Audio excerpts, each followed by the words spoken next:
Seguimos avanzando nosotros, vamos a hablar de un tema que suena paradójico, ¿no? Cuando hemos estado recalcando hace tanto tiempo sobre alimentarse correctamente, cómo es la mejor forma de comer, cuán saludable pueden ser nuestros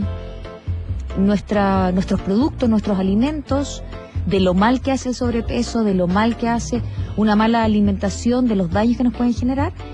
Lo cierto es que ha cambiado la situación. Y ha cambiado no porque en el fondo no hemos aprendido a comer, sino que tal vez en algunos casos empieza a pasar la mano. Antes hablábamos de la anorexia, la bulimia, la vigorexia, esta gente que se obsesiona por tener estos cuerpos trabajados, ¿no? Musculosos. Y ahora hay otra patología, ortorexia. ¿De qué se trata? ¿En qué consiste? ¿Quiénes la padecen?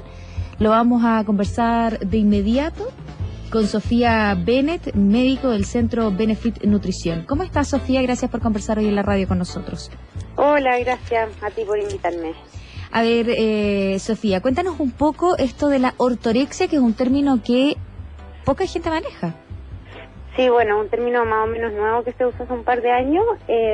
Básicamente se trata de personas que tienen trastorno de alimentación, igual que las pacientes anoréxicas o bulímicas, pero que esta vez se caracteriza porque prefieren alimentos que ellas catalogan como alimentos saludables. Y al final deciden empezar a limitar su alimentación a solo este tipo de alimentos y dejan de comer algunos otros que igual son esenciales para la nutrición. Qué terrible, ¿eh? ¿Quiénes pueden padecer esta enfermedad? Porque la anorexia, la bulimia, no afecta solo a mujeres, sino también a hombres, y es por una condición de que empiezan a obsesionarse con el peso, con las calorías, en fin. ¿Acá también pasa más o menos lo mismo o en la ortorexia somos más las personas vulnerables? No, la verdad es que es bastante similar el grupo de riesgo. También dan tanto hombres como mujeres y es una enfermedad que se ha visto y que ha aumentado considerablemente en el último tiempo por esta última tendencia que hay a preferir siempre alimentos más saludables y menos procesados, y ha empezado a nacer esta enfermedad de gente que un poco cae en esta obsesión por comer solo ese tipo de alimentos. ¿Y qué daños podría traer? Porque si yo no sé, si lo hablamos en términos así como más amplios, ¿no? Comer frutas, verduras, cosas que no estén procesadas, nadie podría imaginarse que te pudiese hacer mal. ¿Cuál es el límite, en definitiva, para padecer esta patología? Claro, el gran problema que se produce con estas personas es que al final es lo único que comen. Entonces hay grupos importantes de alimentos como las proteínas o los carbohidratos o incluso las grasas saludables que dejan de comerlas y por lo tanto tienen dietas que son muy restringidas solo a frutas y verduras y dejan de comer otros nutrientes que también son esenciales para la salud, y además estas dietas son muy hipocalóricas, entonces además en la gran mayoría de los casos tienen una pérdida de peso que también es muy importante y muy drástica. Claro. O sea, por ejemplo, ya, no comen grasas saturadas, por ejemplo, pero tampoco comen aceites como lo que hemos tanto hablado, ¿no? Del aceite de oliva, o de reemplazarlo, por ejemplo, por el aceite de almendras o el aceite de sésamo, o comer, ponte tú, los frutos secos que te dan esos aceites esenciales para seguir funcionando. Exactamente, entonces al decidir no comer grasas se dejan fuera grasas que igual son necesarias para distintos procesos biológicos, y como decías tú, el aceite de oliva o las semillas o los frutos secos, a pesar de que son grasas saludables que nos aportan nutrientes que son esenciales para el desarrollo normal de cualquier organismo. Claro. Y por lo general esta gente que padece ortorexia finalmente termina bajando mucho de peso.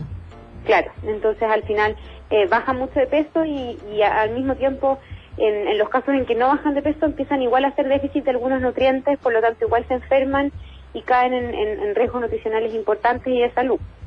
En el caso de la anorexia y la bulimia siempre están más o menos de la mano y por lo general, no en todos los casos, pero por lo general cuando se padece una de estas patologías o enfermedades, finalmente acarrea la otra por como que van de la mano, ¿no?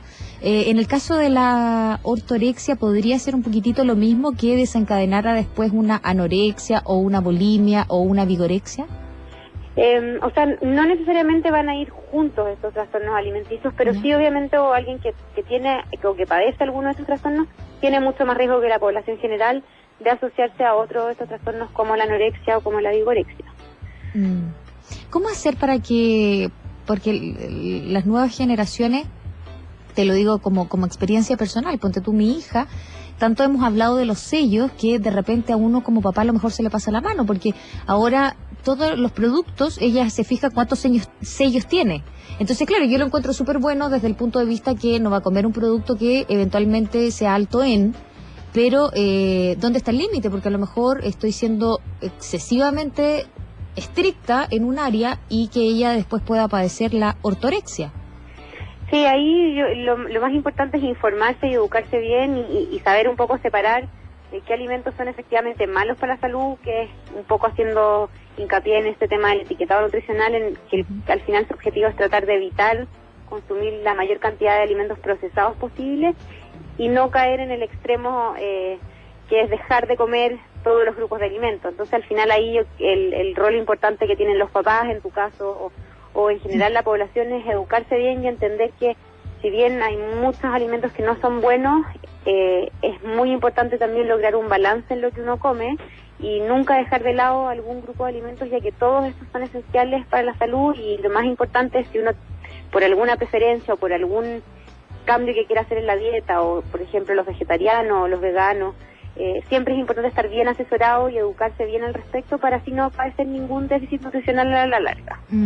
Y en el caso de los niños y de los jóvenes, ¿no? Hablando de que ellos nacen con este nuevo sistema de alimentación, ¿debería uno, como recomendación, por ejemplo, que vean un especialista, comentarle al pediatra también para evaluar cómo van creciendo, la talla, el peso, en fin, para evitar algún tipo de complicación a la larga? Sí, de todas maneras. Siempre nosotros recomendamos que los niños y los adolescentes que están en una etapa determinante desde el punto de vista de su crecimiento, siempre sean evaluados por su pediatra o por su médico nutricionista tratante para ir así asesorándolos en las elecciones de alimentos y así tratar de asegurar que tengan una nutrición lo más balanceada y lo más adecuada posible para su edad al final. Sí, uno en la anorexia y la bulimia, que fue y es todavía lamentablemente una cosa terrible en muchas adolescentes. ¿Quién no tuvo un compañero o compañera que padeciera alguno de estos trastornos no alimenticios? Uno veía, yo conocí casos y escuché y me tocó reportear muchos casos en donde estas personas contaban las calorías que ingerían durante el día, las iban anotando, llevaban un cuadernito.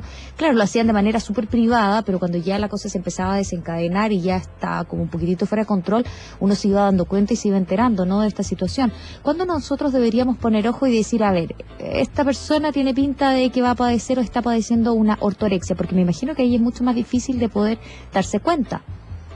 Sí, es difícil darse cuenta porque en general hay muchos pacientes o personas que al principio tampoco tienen una baja de peso muy drástica, pero al final nosotros como profesionales nos vamos dando cuenta porque son personas que tienen patrones alimenticios súper restrictivos, que eligen poca variedad de alimentos y al final empiezan a mostrar conductas que nos van señalando que están empezando a dejar de comer algunas otras cosas, pero ahí lo más importante es tener claro, como decir tú, la capacidad de darse cuenta de esto y de abordarlo de la manera más multidisciplinaria posible. Hay que acordarse que estos trastornos de alimentación, si no son manejados por un equipo de psiquiatras y de psicólogos de la mano desde el punto de vista nutricional, la probabilidad de fracasar es altísima. Por lo tanto, el manejo más completo y más multidisciplinario es lo que nos va a garantizar tener mejores resultados después a la larga en la terapia. Sí, ¿tú has conocido ya casos, te ha tocado atender casos de ortorexia o todavía está incipiente este tema? Sí, en mi caso no me ha tocado atender en el último tiempo pacientes con ortorexia propiamente tal, pero sí uno va viendo cada vez más personas que empiezan que tienden a tratar de dejar algunos alimentos y ahí es donde también está nuestro rol de un poco educarlos y explicarles cuál es la importancia de cada uno de estos grupos de alimentos y que es relevante también que no dejen de comerlos. Por lo tanto, ahí yo creo que la clave es la educación por parte de nosotros como profesionales y también de la gente de informarse para entender un poco cuál es el aporte que tiene cada una de las comidas en la dieta. Sí, siempre decimos nosotros, porque acá en el programa por lo menos siempre tratamos los temas de la alimentación saludable, tratando de generar un poco de conciencia, ¿no?, de lo dañino que son los malos hábitos alimenticios.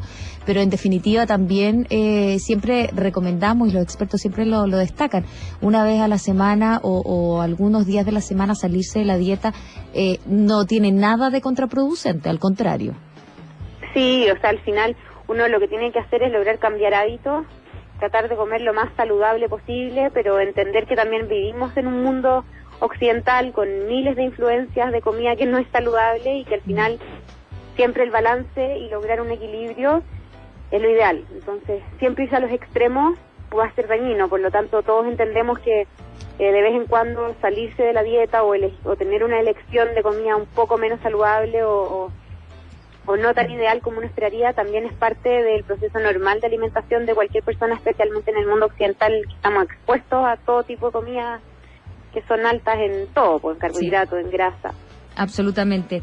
Sofía, no nos queda más que agradecerte el que nos haya explicado de qué se trata la ortorexia y también quienes están más sublimes, ¿no?, a padecerla. Un abrazo grande. Muchas gracias a ti, que estés súper bien. Igual, chao. Chao, buenas noches. Sofía Bennett, entonces, de Benefit Nutrición, conversando sobre la ortorexia, esta patología, este padecimiento, este trastorno alimenticio. Uno más se suma entonces de la gente que se vuelve maniática de la comida saludable y solo saludable. Todos los extremos son malos, siempre.